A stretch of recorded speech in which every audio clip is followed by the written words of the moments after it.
அனைவருக்கும் வணக்கம்.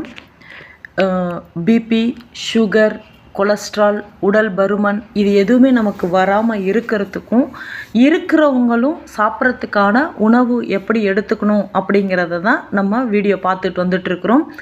இன்றைய உணவு என்ன அப்படின்னா, பச்சைப்பயிறு முளைக்கட்டின சுண்டல், ஒரு வேக வைத்த முட்டை, உளுந்து தோசை, பீர்க்கங்காய் பொரியல், ஒரு ஃப்ரூட் சாலட். இந்த ஃப்ரூட் சாலட்டில் அன்னாச்சி பழம், ஆப்பிள், திராட்சை, வாட்டர்மெலன் இதில் போட்டிருக்கு. இந்த ஃப்ரூட் சாலட்டில் உப்பு போட்டுக்கணும், நம்ம மிளகுத்தூளும் அதில் நம்ம ஆட் பண்ணிக்கணும்.